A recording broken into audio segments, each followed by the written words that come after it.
Será el planteo del presidente Barack Obama anoche en una jornada en que en la práctica, en la víspera de un aniversario siniestro para Estados Unidos, se declara la guerra oficialmente a otro grupo terrorista.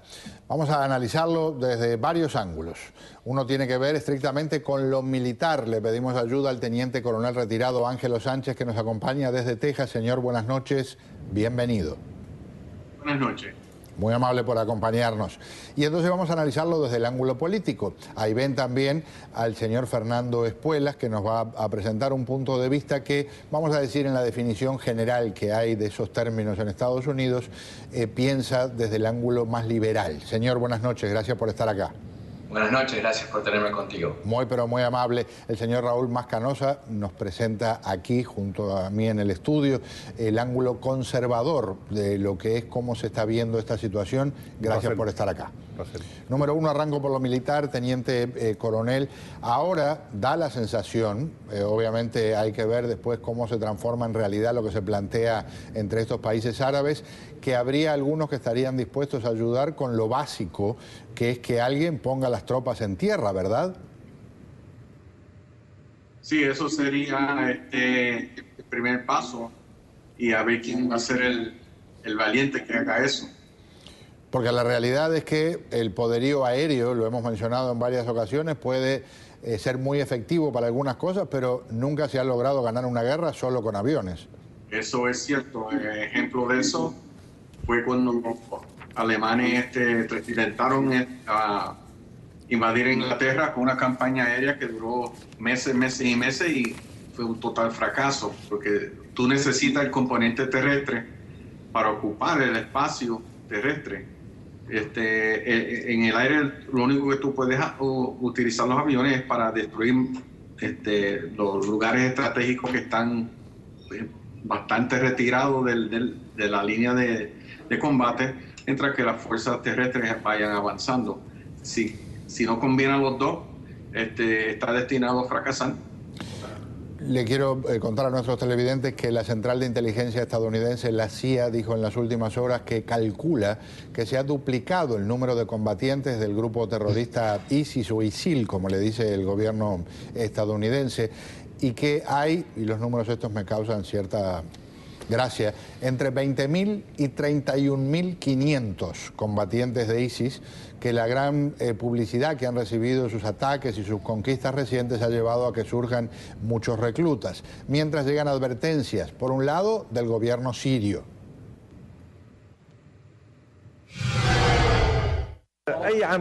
Por las leyes internacionales y en términos políticos, debe existir una cooperación con Siria y una coordinación con Siria, y debe haber una aprobación siria de cualquier acto, sea militar o no. En el futuro, el Estado Islámico puede ser un pretexto para la agresividad de países que quieran intervenir en Siria, incluso si no tuvieran intenciones reales de combatir el terrorismo. Y, por si fuera poco, la advertencia rusa. As I've said before, these American forces will not have a combat mission. We will not get dragged into another ground war in Iraq. But they are needed to support Iraqi and Kurdish forces with training, intelligence, and equipment. We'll also support Iraq's efforts to stand up National Guard units to help Sunni communities secure their own freedom from ISIL's control. Working with our partners, we will redouble our efforts to cut off its funding, improve our intelligence, strengthen our defenses, counter its warped ideology, and stem the flow of foreign fighters into and out of the Middle East. Mala mía, esto era más de lo que decía anoche el presidente, pero esto sí es lo que dice el vocero de la Cancillería rusa. El presidente de Estados Unidos ha expresado claramente la posibilidad de golpes aéreos del ejército de Estados Unidos contra las posiciones del Estado Islámico en territorio de la República Árabe de Siria, sin el consentimiento de su legítimo gobierno. Semejante acción, sin el correspondiente acuerdo del Consejo de Seguridad de la ONU, sería un acto de agresión. Primero el anuncio estadounidense. Raúl, ¿qué piensa de lo que dijo el presidente Obama? Mira, yo no quedé impresionado, francamente. Me parece que es una estrategia que básicamente es una continuación de lo que empezó a hacer 2 años cuando estaban prácticamente llegando a Bagdad las fuerzas de ISIS. O sea, ¿qué es lo que vamos a hacer? Supuestamente es más ataques aéreos. Vamos ahora realmente, vamos a apoyar y entrenar y respaldar fuerzas terrestres locales, no fuerzas norteamericanas. Vamos a incrementar el esfuerzo contraterrorista y vamos a proveer ayuda humanitaria.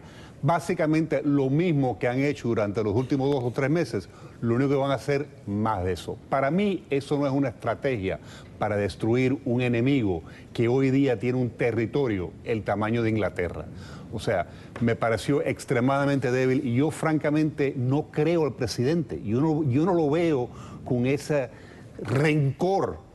Y lo viste cuando mataron a James Foley, o sea, que literalmente saliendo de la conferencia de prensa va a jugar golf. Sí, que ya, o sea, incluso ha mencionado que y yo lo comparo, Pedro, con, por ejemplo, lo que pasó en septiembre 11, cuando nos atacaron en Nueva York, y tú podías ver el presidente Bush, el rencor, la angustia que le estaba entrando, cada hora se ponía más fuerte, más preocupado de la situación y quería regresar a Washington para ponerse a pelear al enemigo. Y yo no lo veo con este presidente, lo veo muy débil y no confío en él. En un minuto le pregunto cuál sería la alternativa ideal, pero quiero que Fernando me diga qué piensa del anuncio presidencial. Bueno, primero diría que es una estrategia muy diferente a lo que se ha hecho. Lo único que se ha hecho en los últimos 2 meses es ayudar a rescatar a aquellas personas que estaban atrapadas en diferentes ciudades y en una montaña. Se ha repartido comida. Lo que dijo el presidente ayer y lo que ha implementado a través de las Fuerzas Armadas son ataques militares con mucha fuerza. Ha habido ya 160 ataques en los últimos 3 semanas. Y me llama mucho la atención el concepto de Raúl de rencor, ¿no? Yo creo que un estadista no es una persona emocional, es una persona fría que puede medir la situación y tomar decisiones correctas. El ejemplo, y me fascinó lo que dijo sobre Bush. Bush estuvo escondido por varios días, no vino a Washington por miedo de que algo iba a pasar. Bueno, fueron horas, no días. El mismo día él volvió a Washington. Días, estuvo escondido un par de días por lo menos. Pero el punto es el siguiente, ¿no? Con ese rencor terminamos invadiendo un país que no nos había atacado.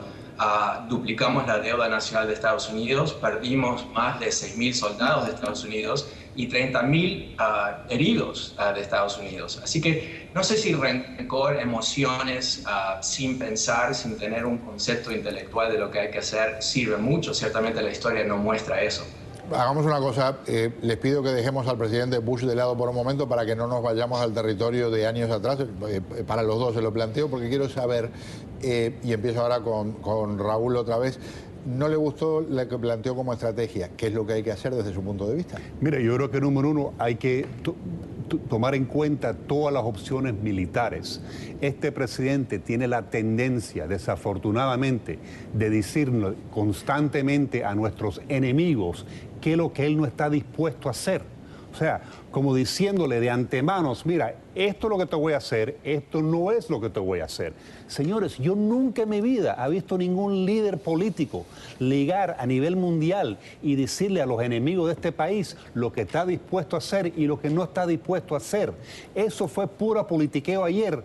¿Para qué? Para la base democrática de su apoyo, los izquierdistas dentro del partido, que bajo ninguna circunstancia quieren ver a este país involucrado en otra guerra. Y yo lo entiendo, pero no estoy de acuerdo, porque como mencionó el teniente coronel, yo nunca he visto ningún tipo de ataque militar en lo cual tú puedes remover un enemigo de un territorio tan grande estrictamente usando tropas aéreas. Y francamente, los sunnis en Irak no están de acuerdo con el gobierno central porque se ven decepcionados por los chiíes y por eso tuvieron que reconstruir un nuevo gobierno. Ahora, Raúl, me dice que el presidente dice lo que no va a hacer y lo que va a hacer, pero usted no me dice qué es lo que hay que hacer.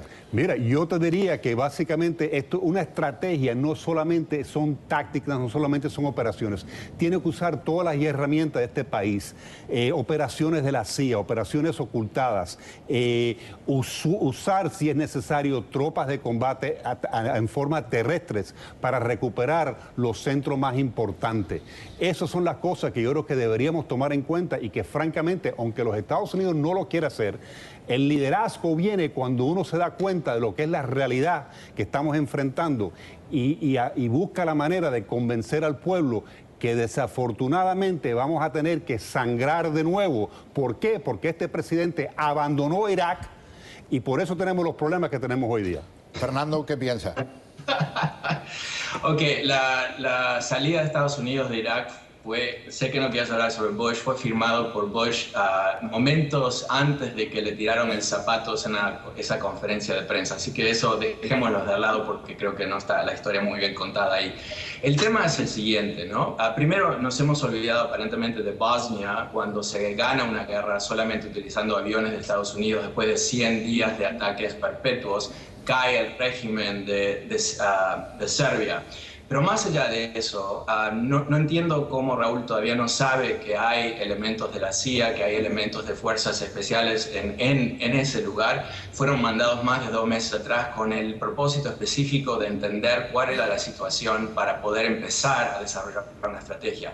Por último, yo diría que Speaker Boehner, que obviamente no es un gran amigo del presidente republicano que maneja la Cámara de Representantes, hoy dijo públicamente que él apoya la estrategia del presidente Obama.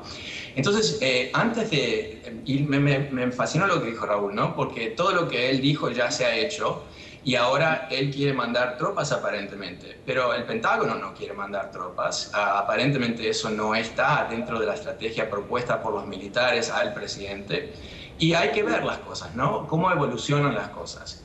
Se ha habido suficientes victorias hasta ahora con pocas operaciones de la Fuerza Aérea de Estados Unidos y la Marina de Estados Unidos. Se han liberado ciudades. Y por último, creo que es importante entender, cuando se habla del enorme territorio que ha capturado ISIL, en realidad el 90% es desierto sin gente. O sea que es territorio sin duda, pero no hay gente. La gente vive en las ciudades que están alrededor de los ríos, no en los desiertos.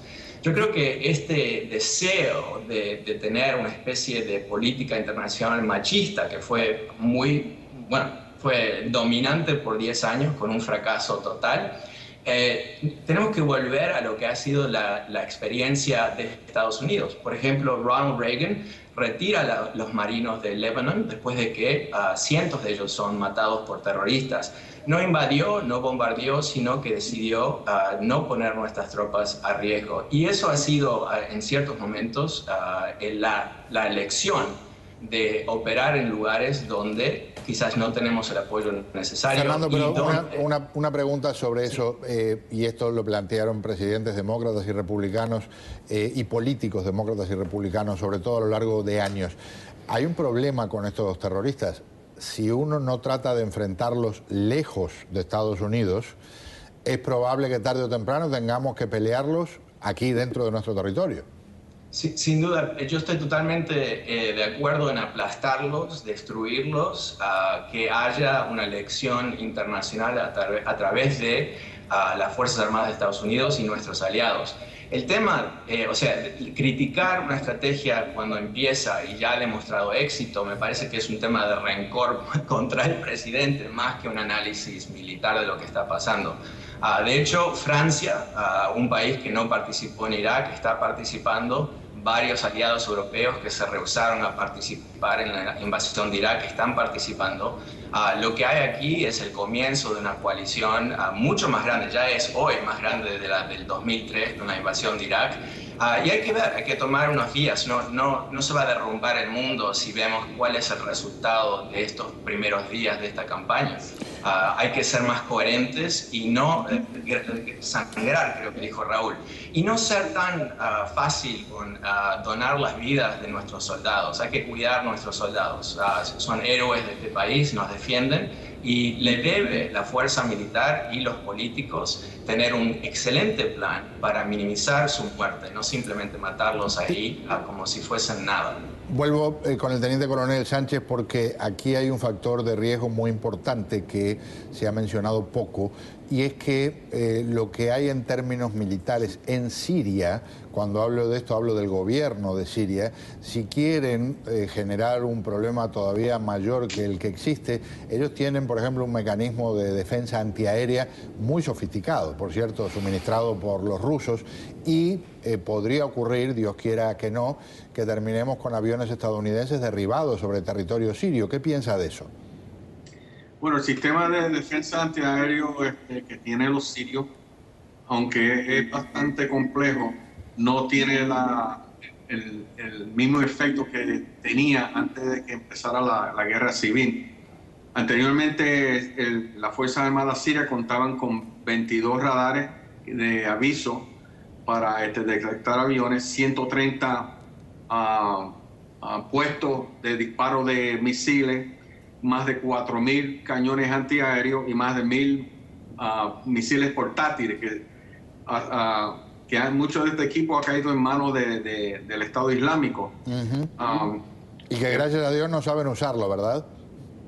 Dígame. Que gracias a Dios no saben usarlo en su mayoría. Pues, los radares y los misiles son sistemas sumamente complejos que requieren personal técnico para su manejo.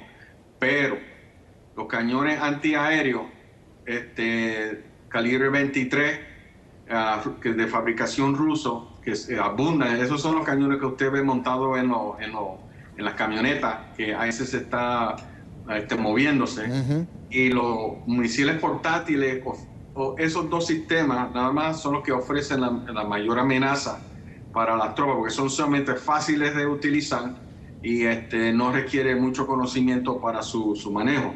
Ahora, el equipo sofisticado con el que cuenta Siria está ubicado, la mayoría de ese equipo está en la área de Damasco para la protección de la infraestructura del gobierno y así proteger el gobierno de Assad contra un posible ataque israelí proveniente del sur o desde el Mediterráneo. Pero este equipo y el equipo que se encuentra al norte ha sido se ha perdido, ha sido capturado por el Estado Islámico. Menos riesgo para aviones de Estados Unidos. Pero no cuenta con el liderazgo que se supone que tenga, a los operadores, la falta de mantenimiento de estos equipos, porque esos son equipos ya electrónicos que requieren mucha atención. Y es equipo también que en sí es de primera y segunda generación de los años 60 y 70. O sea que ya tiene una cantidad de años. Teniente Coronel, el reloj me tiene contra la pared. Teniente Coronel Ángelo Sánchez, muchas gracias por acompañarnos. Un pensamiento para redondear la conversación de Raúl y de Fernando. Con lo que se anunció hoy, no somos adivinos, pero ¿cómo visualiza la situación de acá a 3-4 meses? ¿Victoria contundente? ¿Seguimos en la misma o estamos peor? Raúl primero. Mira, antes que nada, si yo quizás soy un poco radical en este tema, es porque yo perdí 2 amigos hace 13 años, Herman Sandler y Jimmy Connor, en las torres de Nueva York. Así que para mí esta guerra es algo personal, no solamente algo filosófico. Y yo no he visto ningún tipo de victoria en el campo, en Irak, desde que el presidente empezó sus acciones hace varios meses. Y francamente, la política el supuesto plan que él anunció anoche, lo veo muy débil y yo pienso de aquí a 2 o 3 meses no va a pasar absolutamente nada. O sea, vamos a estar en la misma situación y desafortunadamente hasta que no tenemos un presidente nuevo no se va a resolver este problema. Muchísimas gracias, Raúl. Fernando, ¿tu pensamiento final? Bueno, yo diría que es interesante lo que dice Raúl, las emociones que él siente.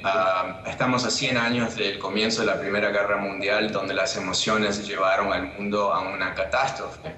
Creo que si aprendimos algo de esos tiempos es que tenemos que analizar las cosas en forma fría, no personal. Esto no es una pelea en un bar, sino que es una situación muy grave a nivel estratégico para Estados Unidos y geopolítico para el mundo.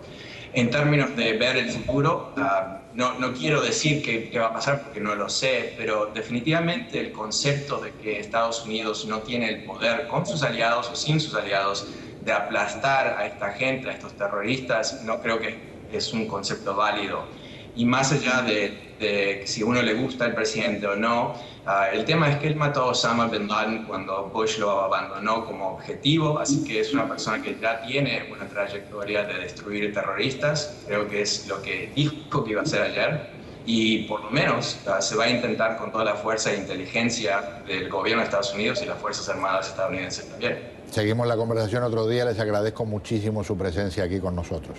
Gracias. Muy amable otra vez, Raúl.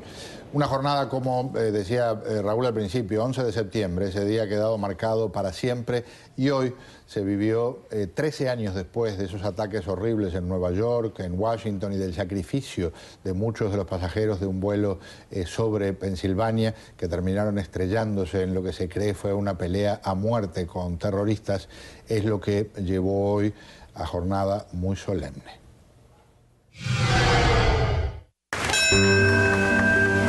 Telmo E. Alvear. Cesar Amaranto Alvear. Tariq Amanullah. Angela Amaranto.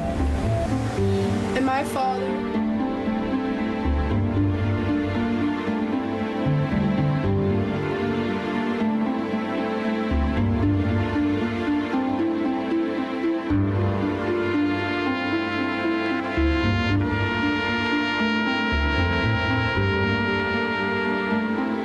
It has now been 13 years.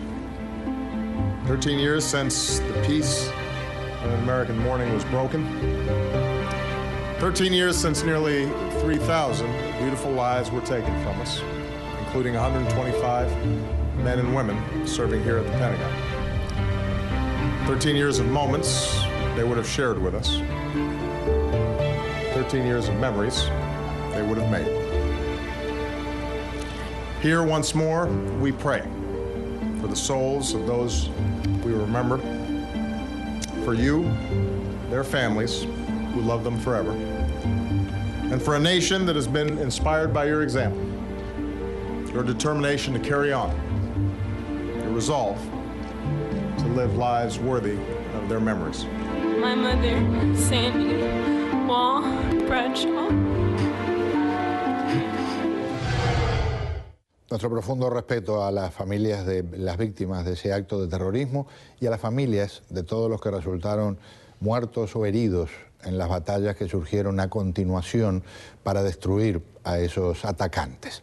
Al regresar vamos a hablar de las novedades que hay en el tráfico de peloteros, porque hoy en una corte federal aquí en el sur de la Florida, un hombre que está acusado de eso se declaró inocente, salió bajo fianza, tiene que ver con la salida de Cuba de Yasiel Puig, la estrella de los Dodgers de Los Ángeles.